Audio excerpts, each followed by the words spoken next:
Halo semuanya, welcome to AOC Teens Online Service. Yuk sama-sama berdiri, let's praise him together, here we go. Sama-sama tepuk tangan di kepala, come on. Here we go.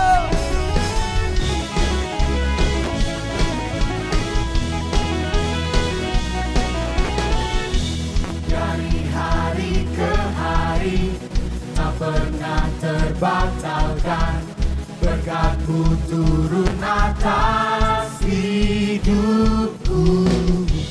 Dari hari ke hari tiada pernah tertunda, kesetiaan-Mu Kau limpahkan bagi Everybody. tak berkesudahan kasih setia-Mu Tuhan, rahmat-Mu tak pernah habis dari hari-hariku. Tangan-Mu yang perkasa, besar kejayaan-Mu, selalu menopang hidupku, selalu pegang erat tanganku.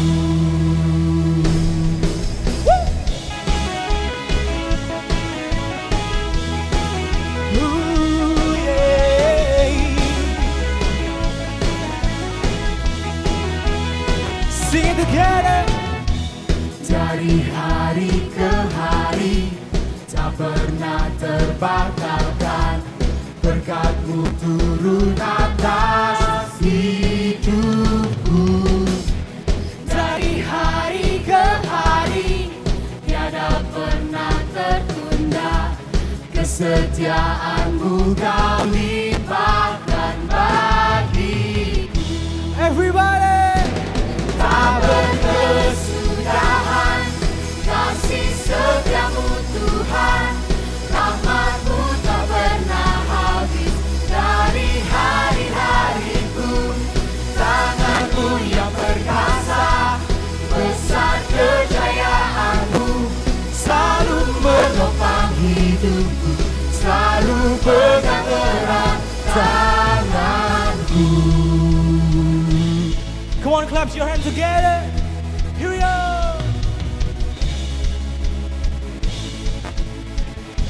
Sama-sama tangannya, here we go.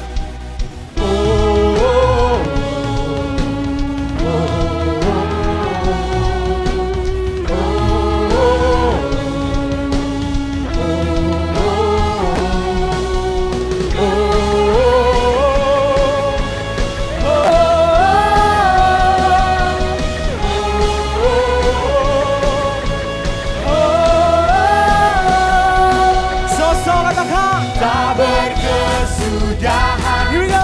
kasih setia-Mu Tuhan, rahmat-Mu tak pernah habis dari hari-hariku. Tangan-Mu yang perkasa, besar kejayaan-Mu, selalu menopang hidupku, selalu pegang erat tanganku. Let's give a big shower Jesus. Tuhan, terima kasih sebentar lagi kami akan mendengarkan firman-Mu. Siapkan hati kami Tuhan di dalam nama Yesus. Semuanya percaya sama-sama kita katakan amin.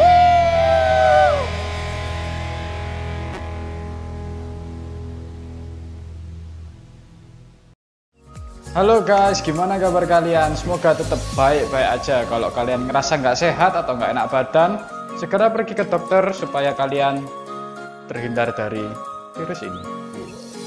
Di sini aku bakal bawain 3 pengumuman. Pengumuman yang pertama, ibadah Teens Online Service Alpha Omega Church dapat diakses setiap hari Minggu mulai dari jam 7 pagi. Pengumuman yang kedua, buat teman-teman yang rindu buat ngasih persembahan, teman-teman bisa langsung transfer di rekening Alpha Omega Church di rekening di bawah ini. Ya nggak tahu lah di bawah di mana, terserah yang edit, aku nggak ikut. Dan pengumuman yang ketiga, diingatkan kembali buat teman-teman untuk selalu berkomsel dengan grup kalian masing-masing. Oh iya guys, jangan lupa klik like, comment, subscribe, dan share video ini ke teman-teman kalian supaya teman-teman kalian terberkati juga. See you, God bless you guys. Halo semuanya, apa kabar? Saya berdoa untuk kita semua hari ini adalah kabar yang bahagia untuk kita semua. Selamat datang Anda yang baru pertama sekali melihat layar ini atau Anda yang sudah lama. Dan bulan ini kita membahas tentang happiness. Dan seri terakhir kita pada kesempatan kali ini bicara tentang berbahagialah yang dianiaya oleh karena kebenaran. Sekali lagi saya sampaikan, berbahagialah yang dianiaya oleh karena kebenaran. Saya percaya setiap kita pasti menginginkan sebuah kebahagiaan. Tidak ada yang tidak ingin dalam hidupnya bahagia. Kalau Anda setuju dengan hal ini, boleh tulis di kolom chat, saya ingin berbahagia. Nah, kata berbahagia ini merupakan khotbah di bukit, adalah khotbah Yesus yang sangat terkenal, tetapi paling tidak dipahami atau ditaati. Yesus mengawali khotbahnya dengan kata berbahagia ini. Pertanyaannya, apakah kita ingin bahagia? Tentu kita sepakat berkata, aku ingin bahagia. Kalau itu Anda boleh tulis di kolom chat, saya ingin berbahagia. Dan saya akan bacakan ayat buat kita semua pada kesempatan kali ini. Dalam Matius 5, ayatnya yang ke-11 dan 12. Dikatakan seperti ini. Berbahagialah orang yang dianiaya oleh sebab kebenaran, karena merekalah yang empunya kerajaan sorga. Berbahagialah kamu jika karena aku kamu dicela, dianiaya, dan kepadamu difitnahkan segala yang jahat. Ayat 12. Bersukacitalah dan bergembiralah, karena upahmu besar di sorga, sebab demikian juga telah dianiaya nabi-nabi sebelum kamu. Kalau kita melihat pengertian bahagia, dunia disebut seperti ini, intelektual, beauty, money, dan lain sebagainya. Dan pengertian ini sebenarnya hanya pemuasan kebutuhan secara materi. Tapi kadang bahagia bagi kita manusia hanya berhenti pada level ini, yaitu level materi saja.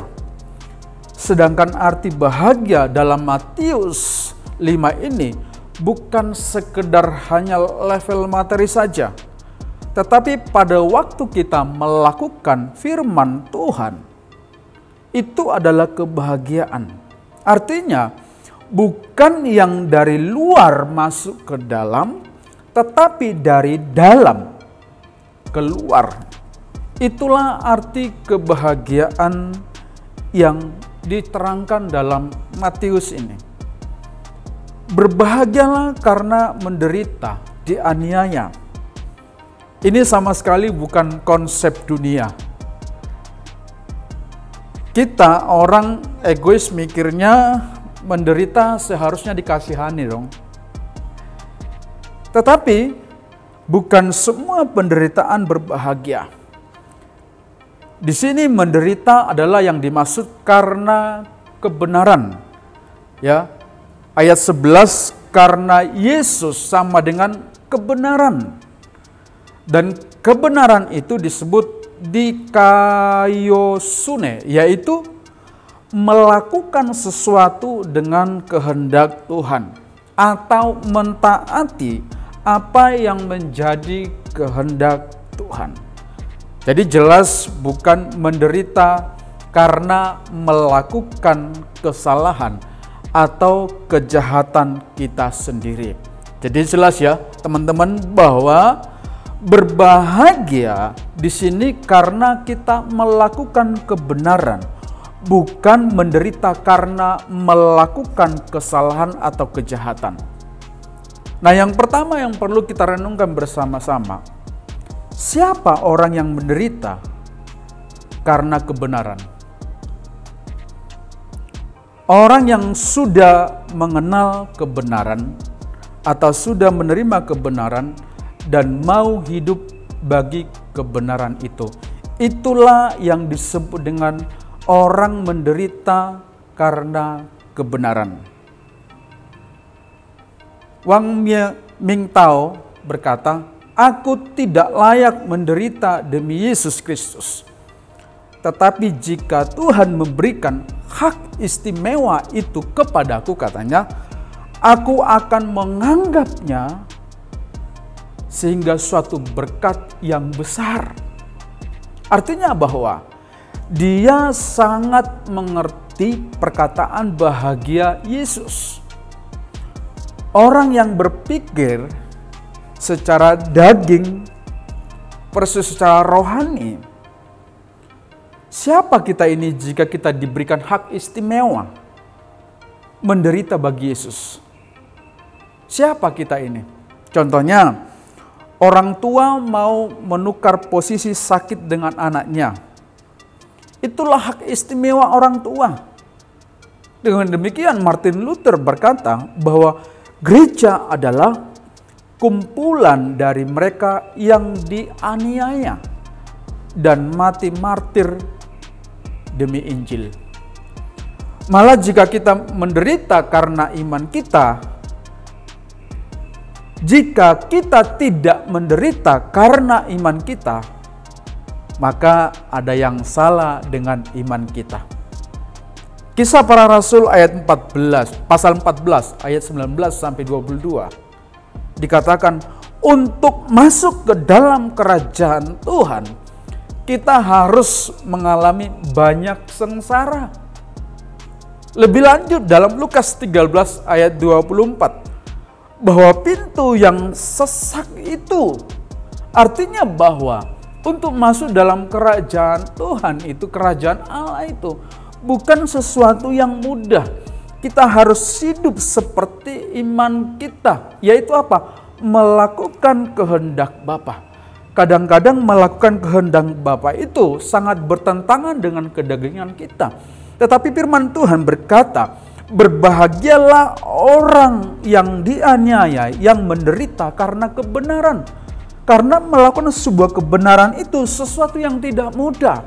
Tetapi ketika hidup kita ingin berbahagia, mau tidak mau, suka tidak suka, dikatakan untuk masuk dalam kerajaan Allah itu kita harus mengalami banyak sengsara. Sekali lagi saya tekankan, banyak sengsara di sini bukan karena kesalahan kita, bukan karena kejahatan kita, tetapi karena kita melakukan kehendak Bapa. Ingat, ketika engkau melakukan kehendak Bapa, ada orang tidak suka, bahkan iblis sekalipun tidak suka engkau melakukan kebenaran ini.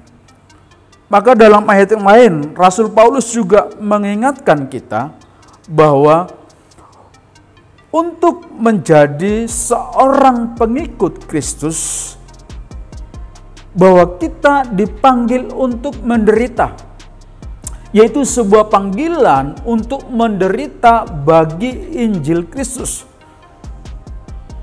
Menderita karena menyampaikan kebenaran, menjadi saksi tentang hidup dalam iman kepada Kristus. Sekali lagi, bukan penderitaan yang dibuat sendiri akibat mengejar kesenangan yang bersifat sementara. Bukan penderitaan yang kita berbuat kejahatan, penderitaan di luar kehendak Tuhan. Tetapi Paulus mengingatkan, menderita karena berbuat kebenaran dan hidup sesuai dengan kehendak Tuhan. Nah, Paulus di sini juga mengingatkan bahwa sebagai orang yang pengikut Kristus, kita harus hidup sesuai dengan kehendak Tuhan. Dalam 2 Timotius 1 ayat 8 berkata, Paulus menyebut dirinya seorang hukuman karena dia dan mengajak, menasihati Timotius ini untuk jangan malu bersaksi, melainkan ikutlah menderita bagi Injil Kristus oleh kekuatannya. Oleh sebab itu, kesempatan kali ini saya mau ingatkan kita, untuk Anda yang masih muda, jangan takut menderita karena kebenaran Kristus. Karena ada nilai rohani yang besar. Sambutlah penderitaan dengan sukacita oleh karena kebenaran itu. Yang kedua, ada 5 alasan orang yang dianiaya oleh sebab kebenaran yang disebut berbahagia. Yang pertama itu ini, saudara, membuktikan bahwa kita bukan dari dunia ini.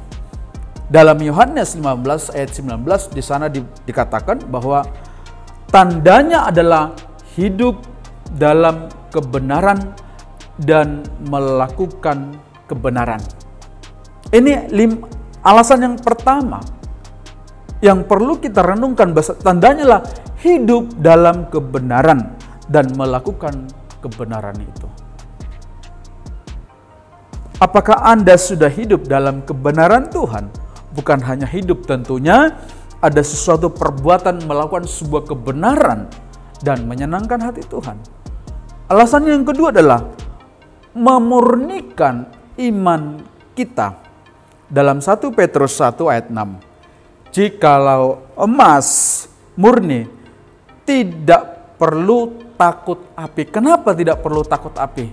Justru dengan ada api itu, emas itu akan semakin murni, dibersihkan kotoran-kotoran yang lain.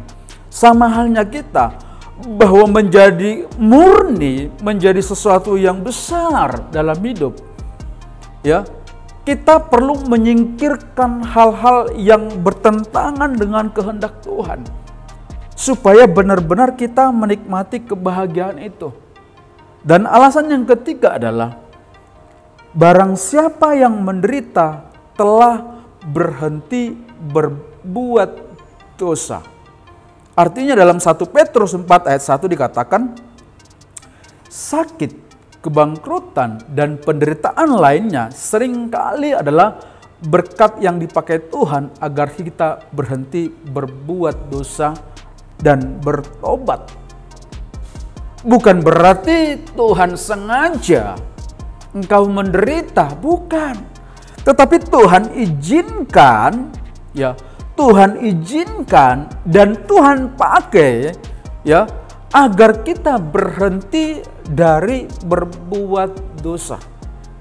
Dan kita akan pasti mengalami sebuah kemurnian.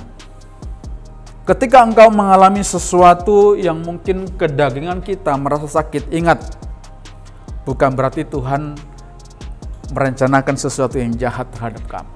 Tetapi Tuhan mengizinkan itu untuk membuat kita menjadi lebih murni sesuai dengan kehendak Tuhan. Dan alasan yang kelima adalah membuktikan bahwa kita mengasihi Tuhan lebih daripada yang lain. Ini bisa dilihat dari Matius 5 ayat 11 dan Matius 10 ayat 37 sampai dengan 38. Bahwa kita ketika hidup dalam kehendak Tuhan, kita pasti berbahagia. Tetapi kenapa ya orang yang dianiaya disebut oleh sebab kebenaran? Ini membuktikan bahwa kita mengasihi Tuhan lebih daripada yang lain. Ya, jangan sampai hal yang lain lebih kita utamakan daripada Tuhan kita. Seseorang yang kita kasihi, yang kita sayangi, pasti meminta sebuah bukti bahwa kita benar-benar mengasihi dia. Sebenarnya Tuhan tidak meminta engkau memberikan sesuatu kepada dia. Tapi Tuhan berkata, buktikan bahwa engkau mengasihi. Kasih yang ditunjukkan, kasih yang sudah diberikan Tuhan, kita harus juga menunjukkan dalam hidup kita. Kalau minggu lalu kita diajari, kita harus punya belas kasihan. Ya, secara badani memberi itu kepada orang yang membutuhkan tidak gampang. Tetapi sebagai bukti kita bahwa kita mengasihi Tuhan juga, kita harus melakukan itu. Sebab firman Tuhan berkata, ketika engkau berbuat sesuatu kepada orang lain, itu sama halnya engkau sudah melakukan itu kepadaku. Dan itu adalah bukti kasih kita kepada Tuhan. Membuktikan bahwa kita mengasihi Tuhan lebih daripada yang lain adalah mengutamakan Tuhan di atas segalanya. Dan yang terakhir, alasan yang kelima adalah membawa upah yang besar. Dalam Matius 5 ayat 12, siapa kita sehingga bisa dianggap sama dengan nabi-nabi yang Tuhan pilih? Ini anugerah Tuhan. Ketika kita melakukan kehendak Bapa di sorga, dan kita mengalami sebuah penganiayaan oleh karena kebenaran, dan kita disebut orang yang berbahagia, adalah itu pasti membawa upah yang besar. Dan siapa kita sehingga kita dianggap sama dengan nabi-nabi? Kita adalah orang-orang pilihan Tuhan. Dari sekian banyak orang, kita orang yang berbahagia oleh karena kemurahan Tuhan.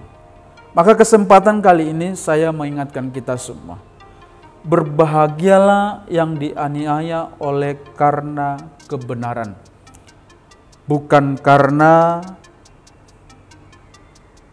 engkau bisa melakukan, tetapi karena Tuhan memampukan engkau melakukan apa itu kehendak Bapa.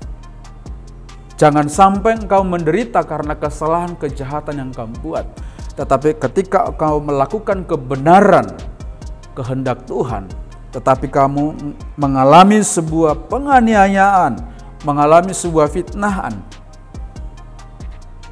itu adalah kebahagiaan. Itu adalah sesuatu yang luar biasa, sebab engkau mampu melakukan. Sekali lagi saya akan bacakan ayat ini untuk kita semua. Berbahagialah kamu jika karena aku, kata Yesus, kamu dicela dan dianiaya, dan kepadamu difitnahkan segala yang jahat. Bersukacitalah dan bergembiralah, karena upahmu besar di sorga. Sebab dengan demikian juga telah dianiaya nabi-nabi yang sebelum kamu.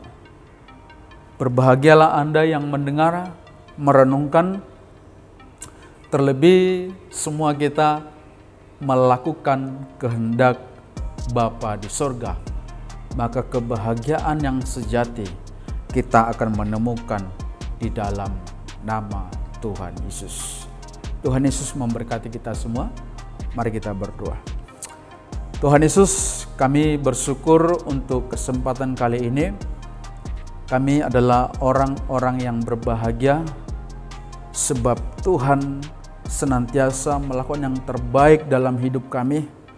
Sekalipun kami mengalami mungkin penolakan, caci maki, atau aniaya, oleh karena kami belajar hidup dalam kehendak-Mu, oleh karena kami belajar melakukan apa yang Tuhan perintahkan kepada kami. Secara badani, secara daging kami merasa sakit, merasa tidak mampu. Tetapi karena Tuhan yang menolong kami, Tuhan yang memampukan kami, sehingga kami hidup dalam kebenaran firman Tuhan. Sebab itulah kebahagiaan yang sejati yang kami terima dari firman Tuhan. Sekali lagi ingatkan kami Tuhan, supaya kami belajar terus-menerus melakukan kebenaran firman Tuhan sesuai dengan kehendak Tuhan dalam hidup kami, sehingga kami Tuhan senantiasa memperoleh kebahagiaan yang datangnya dari Tuhan kami Yesus Kristus. Di dalam nama Tuhan Yesus, berkati kami semua pada kesempatan kali ini. Haleluya. Amin.